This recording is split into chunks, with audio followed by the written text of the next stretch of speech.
Hidma encounter పై ఇప్పటికీ దేశవ్యాప్తంగా social మీడియాలో చర్చ జరుగుతుంది. అసలు హిడ్మాను ప్రభుత్వం అంతలా టార్గెట్ చేసి చంపాల్సిన అవసరం ఎందుకొచ్చింది?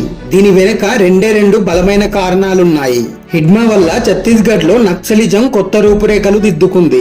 ఎంతలా అంటే బస్తర్ డివిజన్ లోని జిల్లాలన్నీ మావోయిస్టులతో నిండిపోయాయి. ఒకటి కాదు, రెండు కాదు. హిడ్మా కనుసైగల్లో బలగాలపై దాదాపు 20కి పైగా మేజర్ నక్సల్ అటాక్స్ జరిగాయి. వీటన్నిటిలోనూ పదుల సంఖ్యలో సిఆర్పిఎఫ్ డిఆర్జీలు మరణించారు.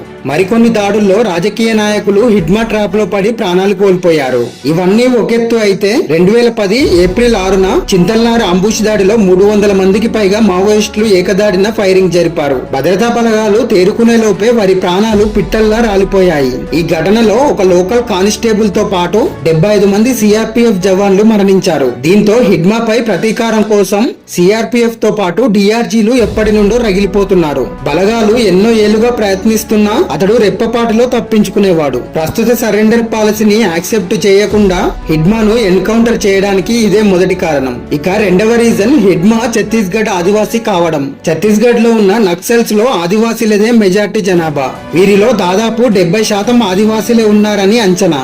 ఒకవేళ హిడ్మా సరెండర్ అయితే హిడ్మాకున్న ప్రాబల్యంతో భవిష్యత్తులో నక్సలిజం మళ్లీ పుంజుకునే అవకాశం ఉంది. దశాబ్ద కాలానికి పైగా వేల సంఖ్యలో నక్సల్ రిక్రూట్ జరిగిందంటే ఆదివాసీలపై హిడ్మా ప్రభావం ఎంతలా ఉండేదో అర్థం చేసుకోవచ్చు. హిడ్మాను ఎన్కౌంటర్ చేస్తే పౌర హక్కుల నేతలతో పాటు ప్రజల నుండి వ్యతిరేకత మొదలవుతుందని తెలిసిన ప్రభుత్వం హిడ్మాను ఎన్కౌంటర్ చేసింది. మావోయిస్టులు ఆంధ్ర ఒడిశా సరిహద్దుల మధ్య ఉన్న బలిమల రిజర్వాయర్ లో 38 మంది గ్రేహౌండ్ సిబ్బందిని రాకెట్ లాంచర్ తో ఎలా చంపారు? ఈ రెండింటి గురించి పూర్తి వీడియోలు ఛానల్లో ఉన్నాయి, చూడండి.